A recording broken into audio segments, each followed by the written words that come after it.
In the daytime, I'm mostly here at our little factory, centre stage, and we make costumes and rent them out, sell them to people. We do alterations for lots of the drag acts. Lots of them come in here and they have bits and pieces done. We supply a panto company with their costumes, and we've just done, which I'm quite proud of, our order for the Showgirls for Christmas, which is a big show in London, which has been a good contract for us. So there's all sorts of things that we do here.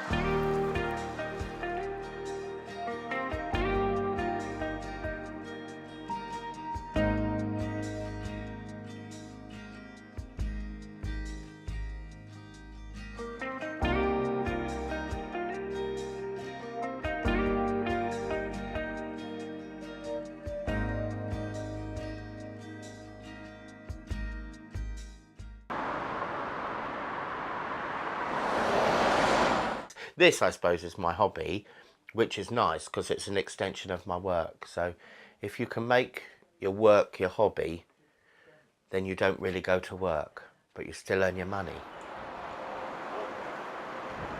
All right, I'll see you in a minute.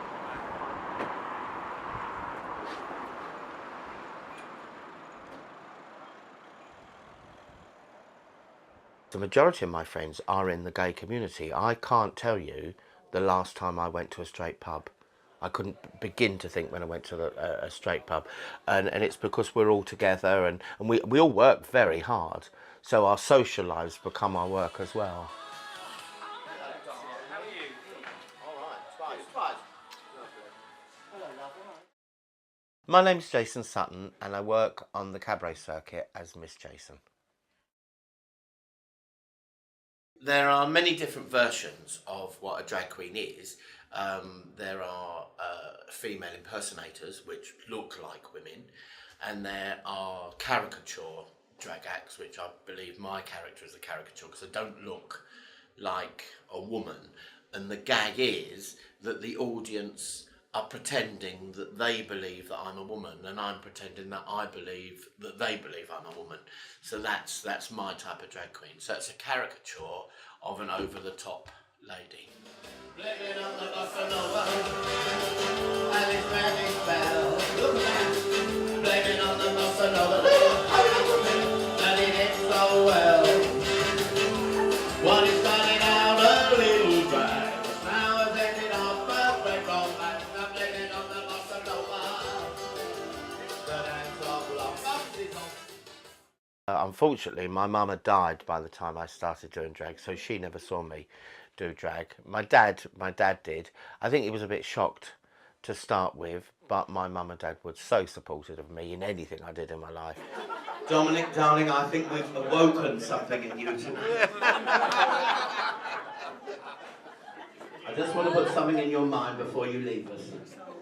077866 40016. If I'd have just said to my mum and dad from the beginning, I'm gay, I don't think it would have been an issue. But when I did come out to them, my mum said, I said, well, I've got something to tell you. She said, son, I know. And she looked at my dad and she said, Jim, put the kettle on, he's a homosexual. And that was the end of it.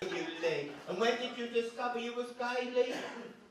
Probably about Tuesday. 7 years old. Tuesday. You're picking it up very quick because it's only Monday.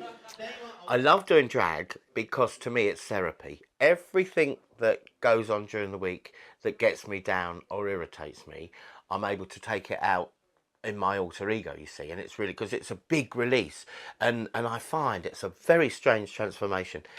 Each bit of makeup you put on, your mindset changes slightly, and even physically you hold yourself a bit different. It's a very strange, and the moment for me is when you put your heels on, and that's, you feel a little bit powerful then, and you get braver. You see, so if you fancy someone in the audience, you can say, oi, I fancy you, which I would never say as a man because I wouldn't have the confidence. But I think because I look like some dotty old woman in drag, that you can get away with it. Equally, if someone gets on your nerves, you can say, wait, what do you think you're doing?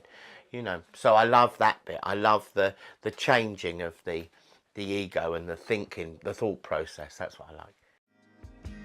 Through doing drag, it's certainly changed me personally. I've become braver and I've certainly become more confident personally and more confident professionally. And it's doing all those different things that you're so far out of your comfort zone that you achieve and you learn. It's very easy to do what you're comfortable with and what you're good at, but you've got to try and do different things all the time. And while you're on that professional journey, it progresses you and advances you personally, because you've got to cope with it. You're in different situations with different people, and I would say that doing the drag has really helped me personally as well.